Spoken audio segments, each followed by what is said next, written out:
Good morning student. आज हम लोग पढ़ेंगे तृतीय खंड का पहला चैप्टर पाठ 11। ठीक है, कपड़ों के तंतु और उनकी विशेषता। आप सभी लोग अगर बुक खोलना चाहते हैं तो बुक खोल लीजिए 109। ऐसे मैं इसका नोट्स बनाई हूँ, नोट्स से पढ़ाऊँगी। ठीक है, अब देखो बेटा, सबसे पहले हम लोग ये जान लें तंतु क्या है। ठीक है, आप लोग के लिए नया होगा ये कि तंतु क्या चीज़ है। देखो बेटा, तंतु कपड़े बनाने की सबसे छोटी इकाई है। सब लोग से पूछो कपड़े कैसे बनते हैं तो सब लोग कहेगा धागे से कपड़े बनते हैं। लेकिन नहीं, धागे से पहले इसकी जो अवस्था रहती है उसको हम तंतु कहते हैं। यानी कि तंतु कपड़े बनाने की सबसे छोटी इकाई है। तंतु के दो प्रकार होते हैं, एक प्राकृतिक तंतु और दूसरा कृत्रिम तंतु। तंतु के दो प्रकार होते हैं, प्राकृतिक तंतु और कृत्रिम तंतु। प्राकृतिक तंतु जो हमें प्रकृति से प्राप्त होता है और कृत्रिम तंतु जो मानव बनाता है, मानव निर्मित करता है। ठीक है, कृत्रिम तंतु को मानव निर्मित तंतु भी कहते हैं। अब देखो, सबसे पहले हम जान लें प्राकृतिक तंतु क्या है। प्राकृतिक तंतु के अंतर्गत क्या आता है। देखो, प्राकृतिक तंतु के अंतर्गत कहाँ कहाँ से हम प्राकृतिक तंतु प्राप्त करते हैं। देखो, वनस्पति द्वारा प्राप्त करते हैं, जंतु द्वारा प्राप्त करते हैं और खनिज द्वारा प्राप्त करते हैं। प्राकृतिक तंतु हम तीन तरह से प्राप्त करते हैं, 3 प्रकार से प्राप्त करते हैं। एक वनस्पति द्वारा, दूसरा जंतु द्वारा, तीसरा खनिज द्वारा। अब देखो, वनस्पति तंतु में क्या क्या कौन कौन से कहता है कपड़े आते हैं, धागे आते हैं। देखो, कपास के, जूट के और लीनन के कपड़े आते हैं।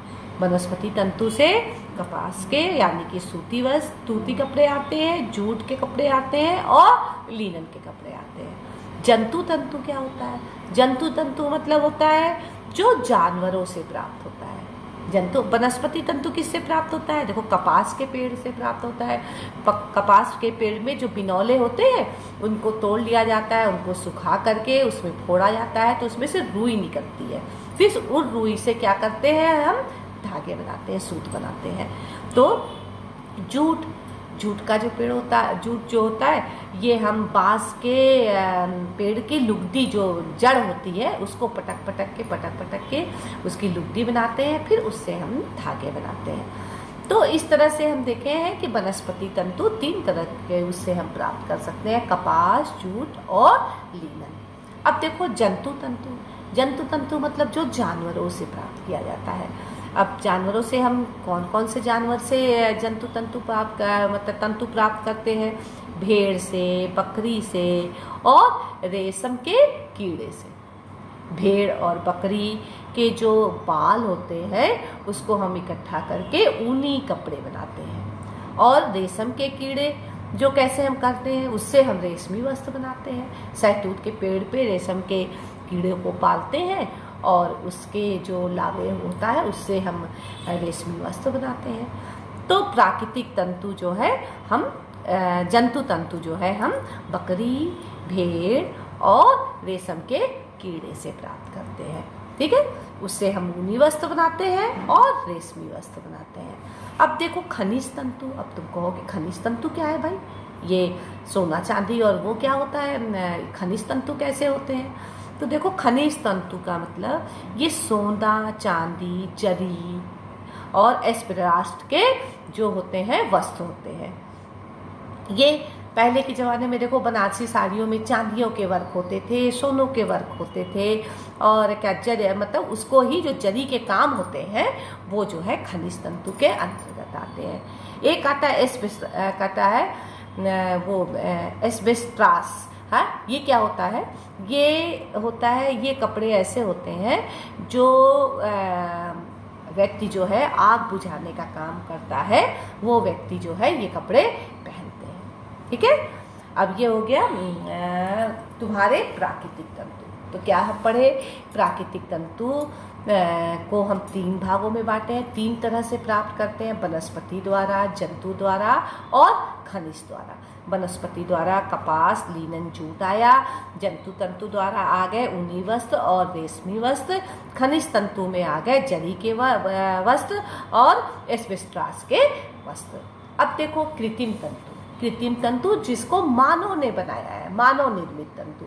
मानव कुछ प्रकृति की चीज़ों को लेता है और उसमें कुछ रासायनिक चीज़ें डाल करके और उसे फिर धागे में परिवर्तित करता है। तो इसमें कौन कौन से वस्त्र आते हैं, इसमें नायलॉन के, रेयान के, पॉलिस्टर या टेक्रोन के वस्त्र आते हैं जिसको मानव ने बनाया है। अब आप समझ गए होंगे कि तंतु के 2 प्रकार होते हैं, प्राकृतिक तंतु और कृत्रिम तंतु। प्राकृतिक तंतु हम 3 प्रकार से प्राप्त कर सकते हैं, वनस्पति द्वारा, जंतु द्वारा, खनिज द्वारा। और वनस्पति में क्या क्या आता है, कपास, लिनन, जूट आता है। जंतु तंतु में क्या आता है, ऊनी वस्त्र और रेशमी वस्त्र आता है। खनिज में क्या होता है, जरी के वस्त्र और एस्बेस्टॉस के वस्त्र आते हैं। और कृत्रिम तंतु में नायलॉन, रेयान और पॉलिस्टर और टेक्रोन के वस्त्र आते हैं।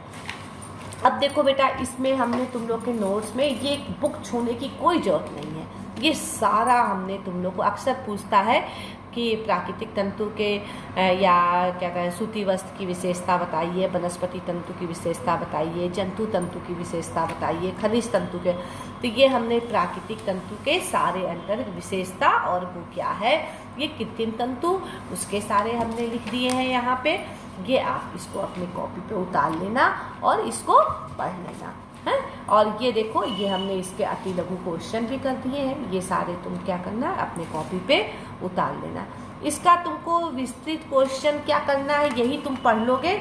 ये बस विस्तृत क्वेश्चन तुम्हारा यही है, ये पूरे नोट्स हैं तुम्हारे, ये तुम उसको पढ़ लेना, ठीक है। तो इसमें तुमको कुछ ऐसी परेशानी नहीं होनी चाहिए। कब हाँ क्वेश्चन हम तुम लोग को बताते हैं, ये देखो जैसे दिया रेशम के तंतु कैसे प्राप्त होते हैं। तो अगर अति लघु एकदम छोटा क्वेश्चन पूछ रहा रेशम के तंतु कैसे प्राप्त होते हैं, तो रेशम के तंतु जो है हमें रेशमी कीड़ा मतलब कि रेशम के कीड़ों से प्राप्त होते हैं जो शहतूत के कहता है पेड़ में पाले जाते हैं। ये हो गया, इतना ही लिख सकते हो। लेकिन हमने देखो तुमको ये विस्तार में दिखाया है कि भाई जो ये लघु में पूछ लिया तो तुम ये पूरा डिटेल जान लो और जैसा पूछेगा वैसे लिख देना। तो ऐसे कुछ कुछ क्वेश्चन जो अक्सर बड़े क्वेश्चनों में लघु में या अति लघु में उसमें विस्तृत में पूछ लेता है, तो हम क्या करते हैं कि थोड़े बड़े ही समझा के तुम लोग को लिखवाते हैं कि तुम ये लिख लो कि लिखते वक्त तुम इसको सॉर्ट कर देना। देखो अब जैसे एस्बेस्टॉस के वस्त्र जो है ये लिखा दिया है हमने कि ये वस्त्र अग्नि के संपर्क में न जलते हैं न नष्ट होते हैं, इसे अम्ल और क्षार का प्रभाव नहीं पड़ता। ये तो अति लघु में ठीक है। और जरा विस्तार में पूछेगा तो ये प्राकृतिक तंतु है प्राकृतिक तंतु के ये खनिज तंतु में आता है। ऐसे करके थोड़ा सा बढ़ा के लिख देना। तो ये रहा आपका नोट्स, ये मैं सेंड कर दूँगी, सारे बच्चे इसको लिख लेंगे। Thank you.